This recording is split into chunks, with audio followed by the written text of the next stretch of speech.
hanya cuma 1 jam, 1 hari 1 jam. Dan di bawah kolong itu dia pernah lihat satu malam bahwa ada mayat di bawah kolong ranjangnya dia. Dan dia berkata kepada saya, "Pastor, saya ingin bebas, saya penuh dengan kedamaian, saya ingin itu sekali lagi." Karena dia orang Kristen, saudara. Dan akhirnya kami lepaskan dalam waktu 3 jam.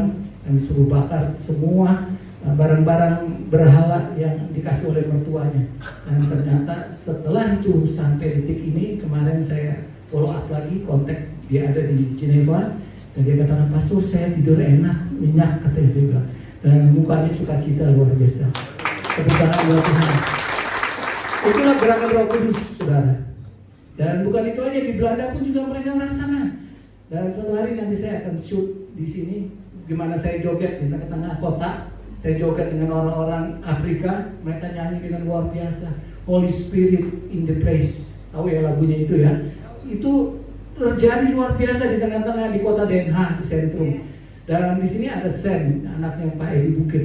Dia tahu kota itu dan dia tahu pernah kerja di daerah situ. Ya Om, itu Om nari di situ kan yang kemarin saya kesaksian sama beliau. Iya, saya nari, itu gerakan Roh Kudus, saudara. Amin. Nah, saya mau gereja kita Secret Sentul juga mengalaminya. Amin. Setuju ya? Amin ya.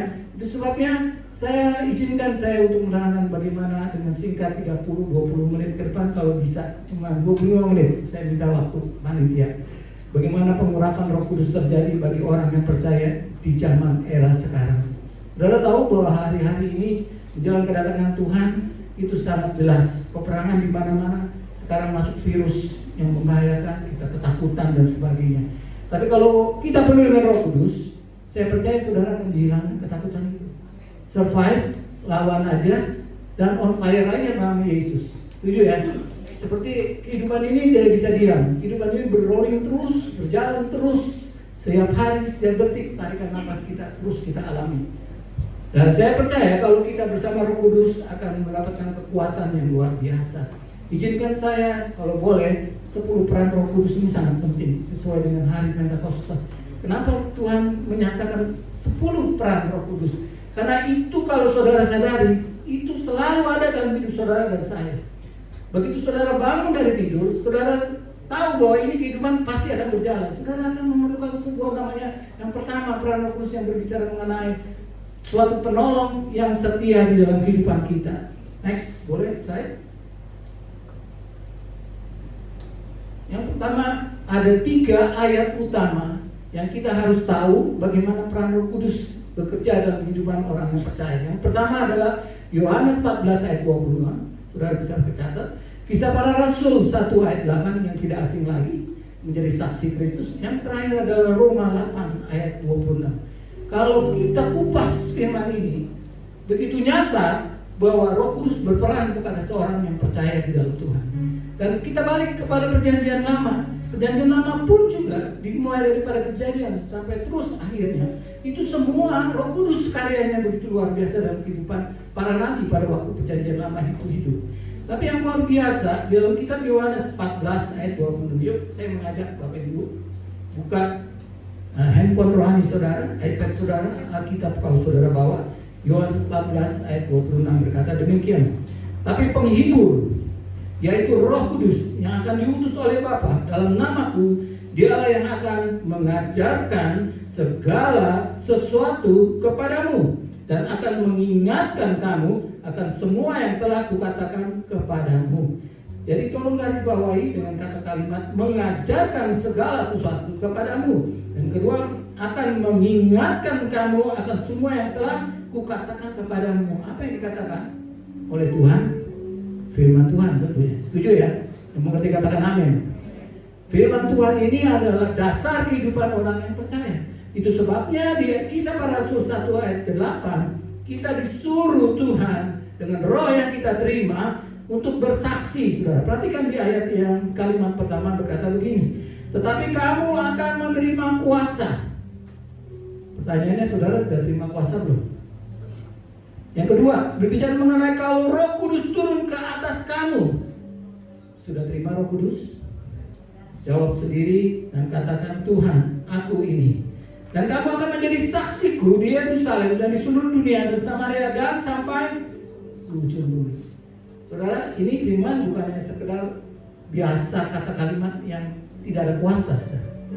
Tapi saya bersama istri dari tahun 97 sampai sekarang ini, saya imankan ayat ini, saudara. Dan 2004 kami menganggap ke Eropa dan pelayanan dimulai dari penjara-penjara seluruh Indonesia. Tuhan bisa buka dari satu orang Belanda yang kami menangkan dalam kasus narkoba di Tangerang, penjara perempuan itu, sampai detik ini pintu terbuka Eropa buat penginjilan yang luar biasa. Dan sudah tahu sejarah Eropa itu adalah sejarah penginjilan pertama kali Injil dinyatakan. Dan tahunnya saya lupa, Masehi berapa gitu, saya lupa. Tapi yang jelas Injil diberitakan di Eropa kecil maupun Eropa besar. Eropa besar itu Eropa yang sekarang dikenal oleh Rusia, Belanda, segala macam. Eropa kecil itu ada di Turki, saudara. Nah, pada waktu saya hadap sampai di Turki dan saya melihat Eropa kecil itu begitu luar biasa. Tuhan nyatakan kemuliaan. Dan saudara, kalau saudara diberkati Tuhan pergi ke Turki, Asia kecil itu, saudara sedih. Kekristenan di sana tinggal 1%, bahkan 0,1% kekristenan itu, dan seluruhnya mayoritas Islam. Dan saya sedih di kota-kota yang namanya Efesus, Korintus dan sebagainya, nggak ada orang Kristen, saudara. Gereja cuma satu, itu pun juga nggak ada umatnya. Sedih nggak, saudara? Dulu kita tahu dalam Alkitab ini betapa Paulus dan Silas menggemblengkan ajaran Kristen yang luar biasa. Dan di situ ada Roh Kudus yang luar biasa memberkati kota-kota yang ada di Asia kecil itu. Dan sekarang hari ini kita dituntut untuk menjadi saksi Kristus. Di mana? Dimulai dari keluarga kita, teman kita, dekat kita, saudara, di mana tempat tinggal saudara. Jadikan itu mayoritas hidup, gaya hidup saudara untuk menjadi saksi Kristus. Dan jika Roh Kudus turun atasmu, bagi Tuhan tidak ada yang mustahil. Saudara akan dibawa oleh Roh Kudus sampai ke ujung bumi. Percaya nggak? Cuma 3 orang, puji Tuhan. Yang lainnya, nggak mungkin Pak, saya nggak bisa bahasa Inggris. Oh, siapa bilang? Saya aja betah-betus, tapi saya bisa berkhotbah di depan orang-orang 200 orang kemarin di Geneva, bahasa Inggris diterjemahin, memang betul. Tapi Roh Kudus kalau bekerja dahsyat, dahsyat loh ya. Pertama orang Nigeria bertobat, orang Nepal perempuan namanya Strada, itu pun juga terima Tuhan pada waktu itu. Satu orang, satu jiwa bertobat, beribu-ribu malaikat bersorak-sorai. Bagi Tuhan tidak ada yang mustahil. Dan ketiga, bicara mengenai Roma 8 ayat 26, perhatikan, demikian juga Roh membantu kita dalam kelemahan kita, sebab kita tidak tahu bagaimana seharusnya kita berdoa, tapi Roh sendiri berdoa untuk kita kepada Allah dengan keluhan-keluhan yang tak terucapkan. Sekali lagi, tak terucapkan. Arti kata, kalau kita penuh dengan Roh Kudus, jangankan kata-kata doa, kita menyembahnya kayak tadi pujian itu, kita angkat tangan tanpa sadar air mata keluar. Kenapa? Roh Kudus yang dalam diri saudara, keluh kesah dalam hidup saudara disampaikan secara roh kepada empunya kehidupan kita, Yesus Kristus. Itulah fungsi Roh Kudus ketiga utama, di mana peran Roh Kudus itu sangat diperlukan zaman sekarang, saudara. Zaman sekarang. Itu sebabnya gereja kita mengandalkan kuasa Roh Kudus.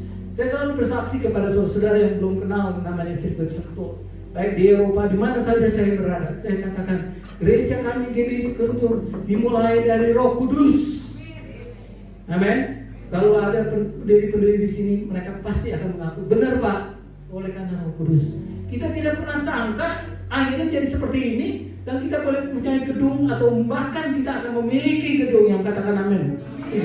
Kita akan memiliki gedung, bahwa kita akan menjadi gereja yang misionaris, gereja yang mandiri, gereja yang penuh dengan Roh Kudus, dan penginjilan akan revival terjadi, dan fresh anointing terjadi dalam setiap ibadah yang kita alami. Saudara, bagi Tuhan tidak ada yang mustahil kalau Roh Kudus turun atas hidup saudara. Nah, pertanyaannya, sudahkah kau dipenuhi dengan Roh Kudus? Ini waktunya, saudara. Kalau kita bicara tahun 2025, kalau saudara ditanya dengan perkataan yang sama, saudara akan berkata, iya Pak, saya penuh Roh Kudus. Sudah berbahasa lidah dengan kata-kata baru? Iya Pak, saya sudah. Di 2006 saya katakan, Ibu, Bapak sudah? Iya sudah Pak. 2027 saya katakan dengan sama, iya Pak sudah. So what gitu loh. So what? Terus Anda cuma diam aja, iya Pak, saya jadi jemaat biasa. Ayo melayani Tuhan. Nanti dulu Pak, saya belum mampu. Saya masih sibuk dengan pekerjaannya sebagai. Hello, zaman sekarang sudah zamannya pengenapan firman Allah. Kapan lagi saudara harus bergerak dengan kuasa Roh Kudus? Kalau Roh Kudus turun atasmu, kita tahu dalam Yohanes pasal yang 4 ini, saudara akan diberi kemampuan, saudara akan diberi kuasa untuk mengalahkan kalajengking kuasa gelap roh jahat di mulut di udara, dipatahkan dalam nama Yesus. Yang mengerti katakan amin. Itu sebabnya Roh Kudus berfungsi sebagai yang pertama. Boleh? Oke. Roh Kudus bicara mengenai penolong dan penghibur. Yohanes 14 ayat 16-17 saudara bisa baca sendiri. Dengan hemat waktu saya akan menjelaskan bagaimana Roh Kudus sebagai penolong dan penghibur. Dia bukan hanya sekedar hanya emosional jiwa, bukan sekedar hanya untuk memegahkan diri dengan penuh Roh Kudus. Oh lihat nih saya mampu, kita yang bisa berbahasa tidak apa-apa, bukan. Bahasa Roh Kudus adalah bahasa dari Allah sendiri. Yang menerjemahkan, yang tahu Allah sendiri. Itu sebabnya tadi kita berbaca bahwa kita dituntun, diajar untuk bagaimana kita berdoa dengan cara yang benar, saudara. Amin. Dan itu sebabnya Roh Kudus, dia yang sebagai penolong, dia ada di sisi saudara. Firman Tuhan pernah berkata begini, kalau Allah ada di pihakku, Allah ada di sampingku, siapakah lawanku? Nah, dengar kata-kata kalimat itu? Ini kalimat bebas saya. Tapi saudara, saya mau katakan sekali lagi, ketika Roh penolong, Roh yang menghibur saudara dan saya, ketika saudara di bawah, lemah, mengalami goncangan, penyakit dan sebagainya, saudara akan kuat. Sekalipun penyakit itu masih ada mental dalam tubuh. Makanya tubuh kembali kepada tanah, roh kepada pemiliknya, yaitu Allah. Ketika kita diakhiri dalam kehidupan ini, kita akan mengerti bahwa Roh Kudus sebagai Roh penolong, penghibur juga akan memberikan kemampuan, tentunya hikmat kita, tentunya kebijaksanaan yang Tuhan berikan kepada kita. Makanya jangan heran kalau Roh Kudus itu bekerja sebagai kehidupan kita yang menurut kita nggak maksimal nih. Kita kan maunya instan ya. Kalau kita berdoa lalu kita dapat kayak kita simsalabim dapat gitu. Nah kalau Roh Kudus beda saudara. Roh Kudus sebagai penolong, dia akan berkata-kata kepada saudara, jangan, ayo ke gereja, ingat toko urusannya Tuhan, berkat duit cek itu urusannya Tuhan, tapi carilah kerajaan Allah dan kebenarannya lebih dulu, maka engkau akan ditambah-tambahkannya. Mengingat, penolong, mengetes dalam hidup saudara, maka Roh Kudus lengkap menjadi penghiburan kita. Setuju mengatakan apa? Kenapa sebagai penghibur? Kata penghibur kalau kita baca dalam kalimat sehari-hari itu seperti seorang istri dan suami dalam rumah tangga. Penolong, orang yang kuat di samping kita sebagai suami adalah istri. Sebaliknya istri juga suami. Nah, hubungan intim ini diciptakan oleh Tuhan seperti gambaran Roh Kudus terhadap saudara dan saya. Jadi dengan kata lain, saudara pada waktu saudara sedih, saudara kesal, saudara apapun dalam amarah saudara, penghibur itu akan mengontrol diri saudara. Tapi kalau pikiran saudara terhanyut dengan emosi, jiwa dan roh saudara tidak akan pernah mendengar penghibur perkataan di dalam telinga saudara. Boro-boro telinga, hati aja nggak bisa diubah. Dan inilah yang Tuhan tidak inginkan dalam zaman-zaman sekarang dalam gereja Tuhan. Saya percaya di sini nggak ada semua temperamen rendah semua sih. Darahnya darah rendah semua, nggak ada pemarah-pemarah. Jemaat saya luar biasa. Tepuk tangan buat Tuhan Yesus. Saya percaya kalau seorang penghibur, Roh Kudus itu akan memberikan kontrol dalam hidup saudara. Maka penghibur itu, kata-kata itu akan menguatkan hidup saudara. Pernah nggak saudara dalam kehidupan pengalaman hidup saudara? Saudara lagi kesel nih, terus saudara pengen ada satu penghiburan dalam hati saudara. Gak usah jodoh deh, contohnya kemarin kakak ipar saya meninggal. Kakak dari istri saya yang paling utama di atasnya persis. Dia ada 9 saudara dan dia ada di nomor 4. Dan nomor 3 ini yang meninggal. Pak Edi dan Ibu Bola datang melihat. Dan saudara-saudara kekasih jemaat, pelayan jemaat juga hadir dalam kedukaan itu. Dia orangnya low profile, dia orangnya nggak banyak bicara, silent talk. Dia diam dan diam. Dan saya tahu orang ini pernah dipenuhi dengan Roh Kudus. Kenapa? Karena dia pernah teman dekat saya. Jadi sebelum saya menikah dengan istri saya, dia teman baik saya, teman main saya selama SMA sampai saya married. Jadi segala sesuatunya kita seperti kayak penolong satu dengan lain, mengingatkan satu lain. Sehingga balik cerita kita sama-sama ke gereja melayani waktu kaum muda di salah satu gereja lama saya. Dan terjadilah suatu revival kebangunan rohani. Ketika dia meninggal, saya cuma bengong dan saya lihat dia ada di peti dan saya cuma lihat. Namanya Hendra, luar biasa ya. Tuhan bentuk kita dengan luar biasa. Dia bukan pendeta, tapi dia pemberita firman. Dan pemberitanya siapa? Dia nggak punya jemaat, saudara. Jemaatnya, saudara mau tahu? Pertama, satpam. Kedua, pembantu rumah tangga tetangga dekat dia. Yang ketiga, anak-anak yatim piatu. Saudara mau tahu pewarta firmannya dia yang dilakukan apa? Dia sawer setiap bulan. Ada yang 10.000, ada yang 50.000, ada yang 100, ada yang dipinjemin sampai 3 juta, 5 juta. Itu satpam.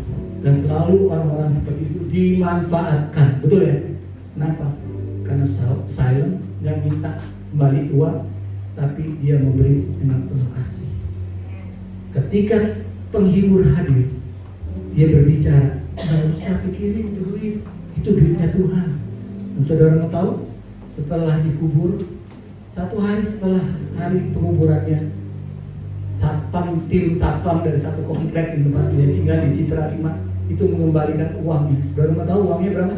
30 juta. Ini uangnya Pak Hendra, kami kembalikan.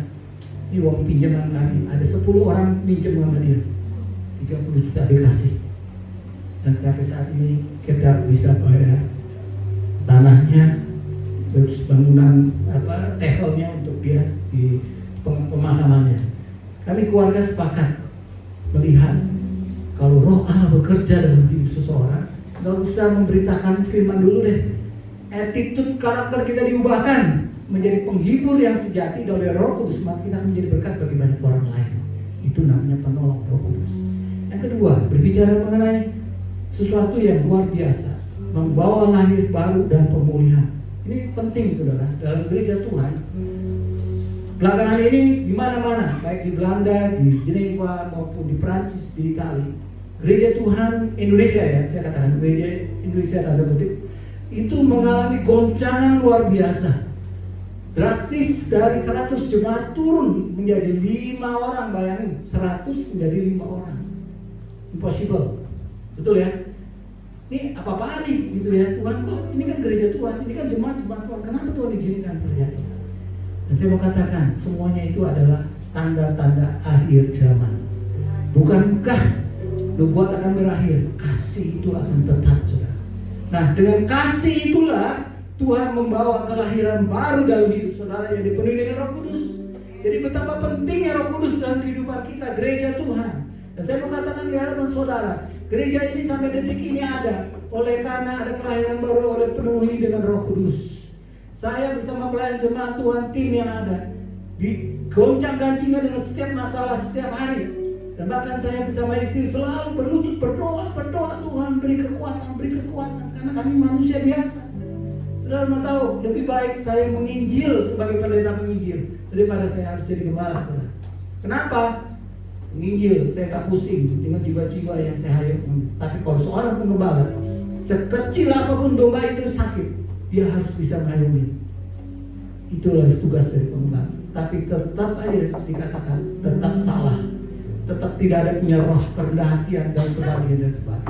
Ini nggak menyinggung nih pelayan jemaat, tapi menyentil.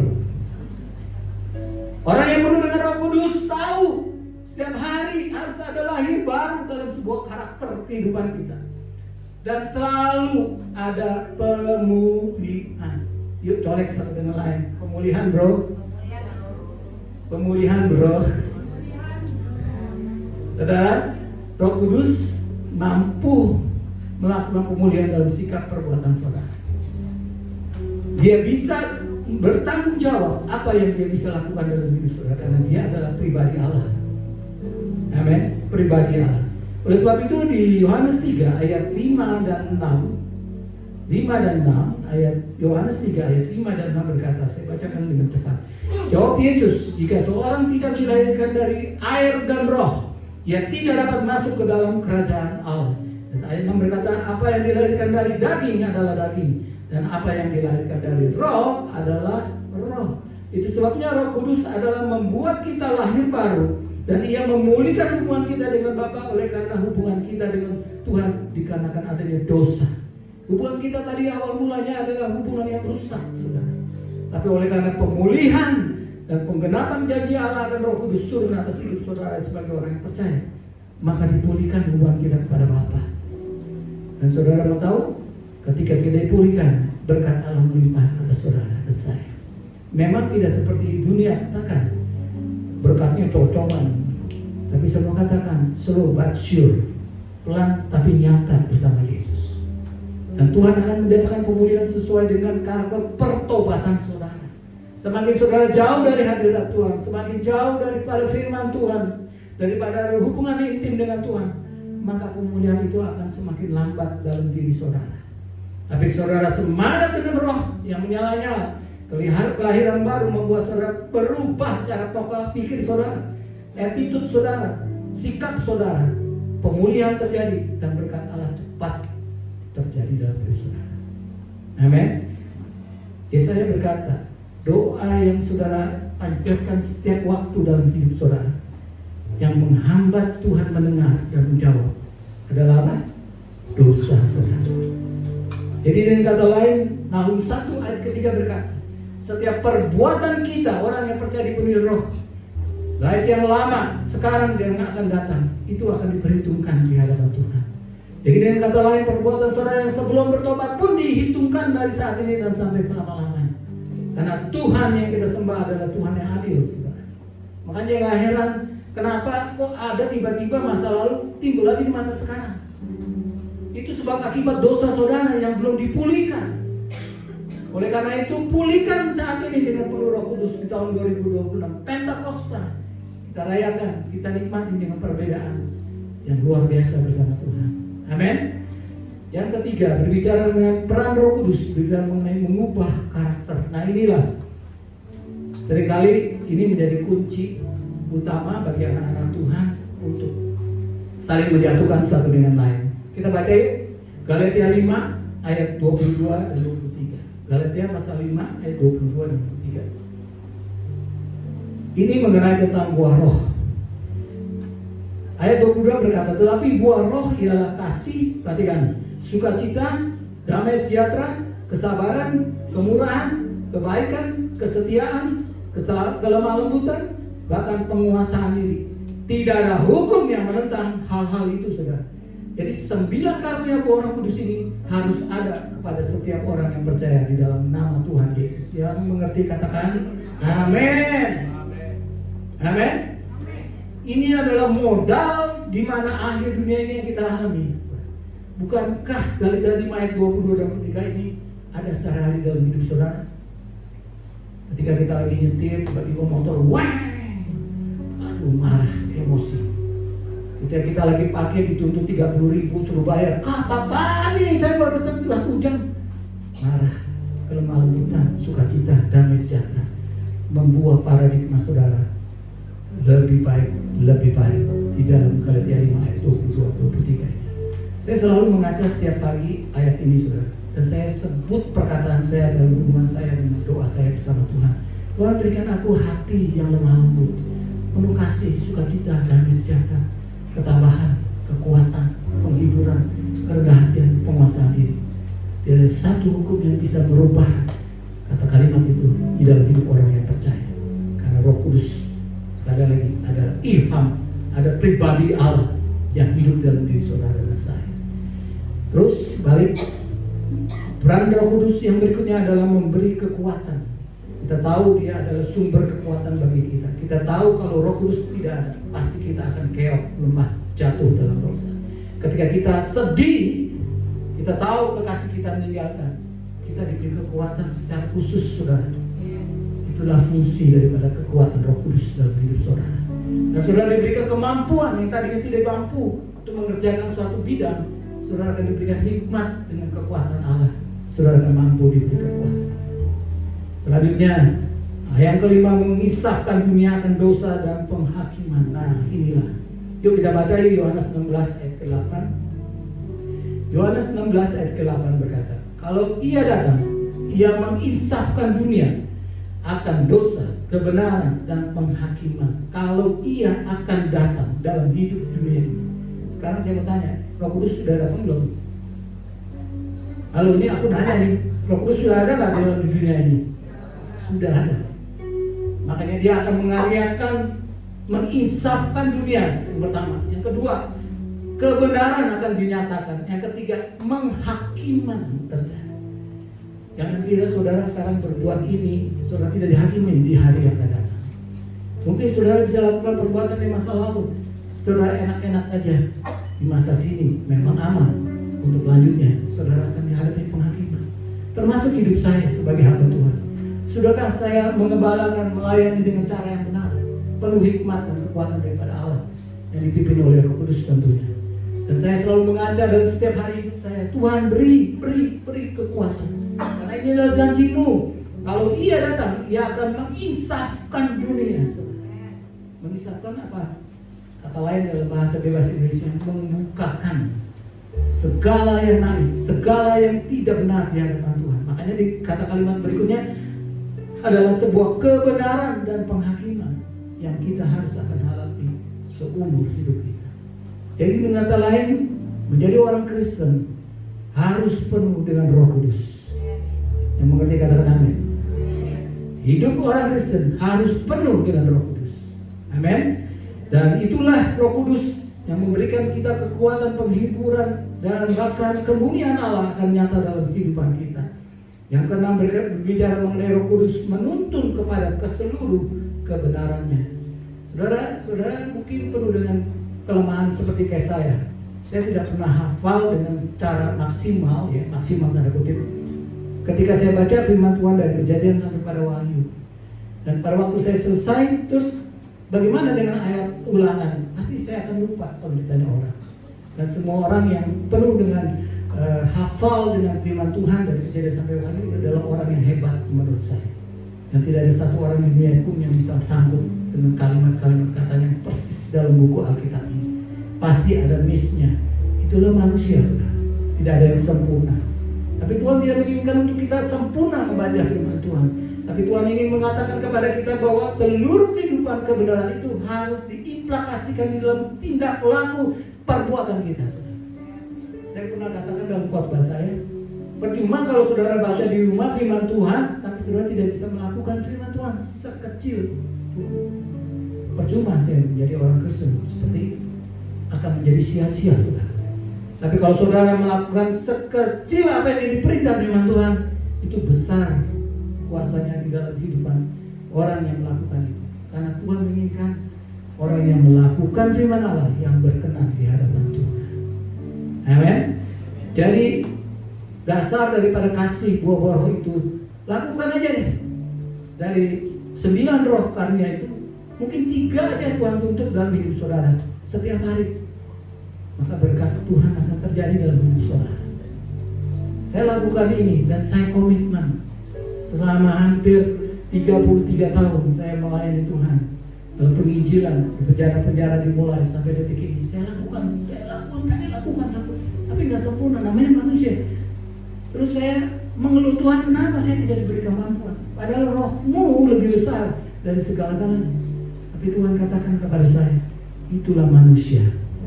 Kalau aku berikan kemampuan, engkau akan sombong. Amin. Itu sebabnya kita perlu sebuah Roh Kudus untuk menuntun kepada keseluruhan kebenarannya, sehingga sempurnalah kemuliaan Allah dalam hidup saudara.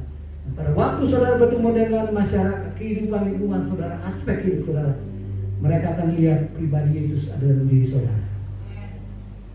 Saudara banyak senyum, banyak kata shalom, banyak kerendah hatian. Wah, anak Tuhan nih. Orang begitu bilang, wah ini anak Tuhan, pasti konotasinya beda. benar nih. Orang benar nih. Amin. Jadi mari saatnya kita mengoreksi diri.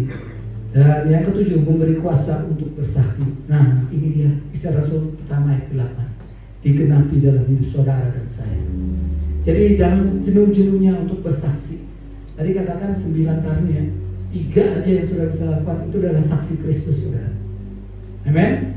Di tengah-tengah pekerjaan saudara, di kantor, di studi, di mana saja saudara melakukan buah-buah karunia Roh Kudus itu, maka saudara akan melakukan sebuah kesaksian kasih Kristus dalam hidup saudara. Jangan jenuh-jenuhnya melakukan itu. Memang manusia ada peaknya, ada titik tertentunya untuk kita jenuh melayani Tuhan. Itu logikanya, sosialisnya itu manusiawi, benar, saudara. Dan saya pun sendiri mengaku bahwa saya pernah mengalami di titik itu kejenuhan. Rasanya hopeless, saya tidak bisa berbuat apa-apa. Tuhan capek, lelah. Saya mau ngeluh, saya menangis, yang ada air mata keluar setiap hari terus. Dan saya mengatakan waktu itu Tuhan proses saya 3 tahun 3 bulan, saudara. Pada waktu saya menangis selama 3 tahun 3 bulan, saya mengeluh setiap hari. Saya ambil gitar, genjereng lagunya, naikkan pujian terus sampai 3 bulan lebih dari 3 tahun itu. Saya koreksi diri dong, saya ngaca, saya koreksi diri. Apa yang saya dapat dari semuanya? 0. Saya berharap pikiran ini 0 nih, nggak ada apa-apa. Sama aja perasaannya begini, nggak ada penghibur, nggak ada kekuatan, nggak ada terbuka pintu di dalam kehidupan saya yang sedang saya masalah. Semua tertutup. Dan saya mengatakan setelah 10 tahun kemudian, 10 tahun kemudian setelah itu, saya melihat ke belakang. Saya ada hari ini oleh karena 10 tahun yang lalu saya berdoa 3 tahun 3 bulan. Saudara kekasih, gereja ini ada oleh karena ada pendoa sahabatnya kokoh dan kuat. Jadi oleh karena itu kuasa Roh Kudus memberikan sebuah kesaksian ketika waktunya Tuhan terjadi.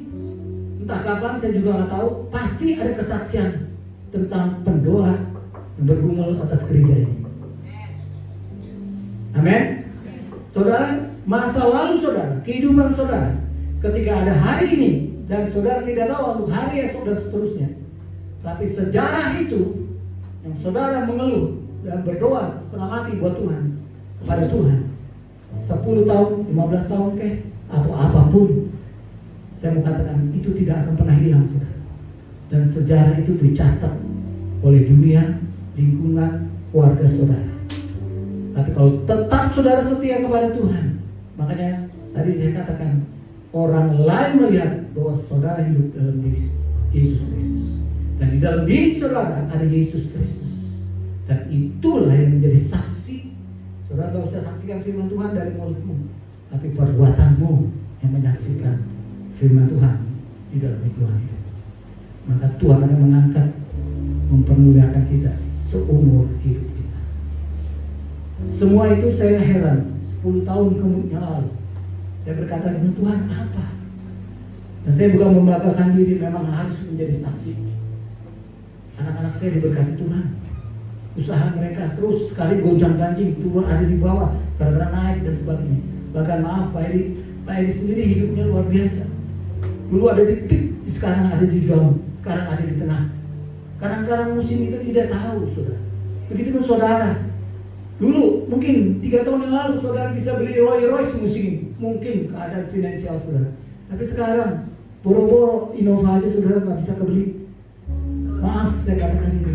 Tapi itulah musim dunia yang tidak pernah kita tahu, saudara. Begitupun juga saya.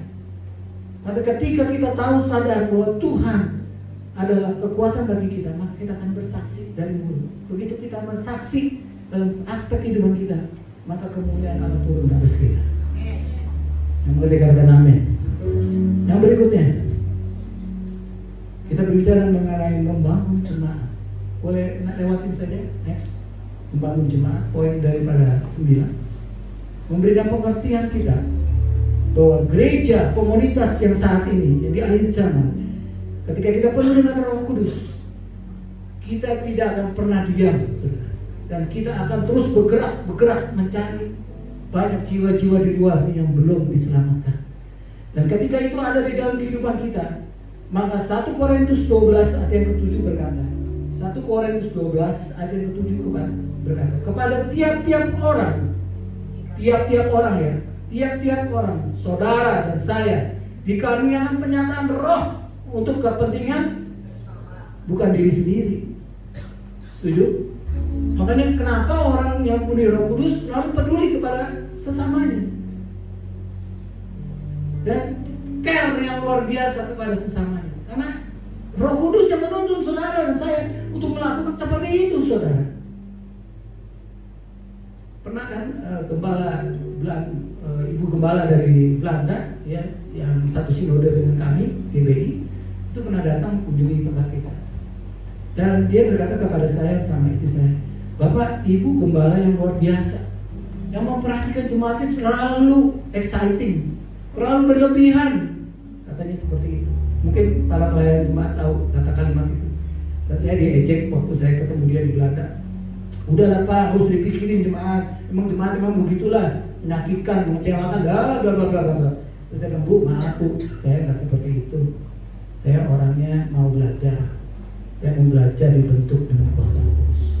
Kenapa saya katakan begitu? Karena saya tahu ketika kita penuh dengan Roh Kudus, kita mempedulikan sesama kita. Kalau kita sudah melakukan mempedulikan sesama, maka Roh Kudus yang penuh dengan penuh hikmat, dia bisa mendatangkan kuasa Tuhan untuk merubah hidup kita. Bahkan diberkati. Kebersamaan bersama itu perlu ujian nggak? Perlu, saudara. Saya berangkat ke Belanda bukan utusan gereja, pribadi berdua, panggilan Tuhan. Saya harus ke Belanda balik. Dan bahkan nanti kalau saya ngomong sekarang kecepatan lagi nih. Jangan pelayan jemaat berkomplain menurut saya. Bapak pergi melulu ninggalin gereja katanya gitu. Tapi ginilah. Kenapa makanya saya mempedulikan? Karena itu kepentingan Roh Kudus, kepentingan kerajaan Allah, saudara. Jadi saat ini, mari yuk ajak saudara-saudara untuk bersama-sama mencari Tuhan. Sewaktu kita masih ada waktu diberikan Tuhan, yuk jangan jenuh-jenuhnya untuk kita sama-sama beribadah mencari Tuhan dengan penuh urapan daripada Roh Kudus. Dan 10 yang terakhir, saudara, membantu kelemahan dalam berdoa. Roma 8 ayat 26 berkata, Roh membantu kita dalam kelemahan kita sebab kita tidak tahu bagaimana sebenarnya harus berdoa dengan cara yang benar tentunya. Roh Kudus memberikan hikmat kepada kita untuk berkata-kata. Dan waktu saya melayani sebuah gereja waktu 5 tahun yang lalu, bukan di tempat ini, waktu itu 5 tahun yang lalu, saya suruh seorang pelayan jemaat loh, yang ikut kom 100, kom 200, kom 300 bahkan, yang bakal untuk jadi pejabat kependetaan. Saya suruh dia mendarat berdoa naik ke sini. Ayo Bapak doa untuk menutup firman Tuhan yang saya bawa. Gak bisa loh. Ya, Pak jangan saya, Pak saya gak bisa lah berdoa. Saya bilang, masa gak bisa? Enggak Pak, jangan. Saya gak bisa berdoa. Nah sehari-harinya gak berdoa di rumah. Saya katakan, ya berdoa, tapi kenapa? Saya suruh ya berdoa. Gak bisa Pak. Jangan seperti itu, saudara. Doa adalah nafas kita sebagai orang Kristen. Doa adalah isi hati kita dicurahkan kepada pencipta kita. Dan doa adalah kekuatan bagi kita. Doa adalah sumber jawaban apa yang menjadi pergumulan kita. Doa adalah sumber kekuatan dan penolong, bahkan jawaban setiap pergumulan kita. Dan doa adalah penuh kuasa kalau kita percaya di dalam Tuhan Yesus. Jadi dengan kata lain, Tuhan pasti menolong kehidupan kita kalau Roh Kudus turun atas kita. Izinkan saya terakhir, ini benar-benar terakhir, bisa dilompat saja slide-nya. Kita mau ngajak mengoreksi diri kita bahwa Roh Kudus datang untuk memimpin pertama, mengubah saudara dan saya, memberi kekuatan bagi saudara dan saya, dan pakailah 3 pelengkap Roh Kudus utama ini dalam setiap aspek hidup saudara dan saya.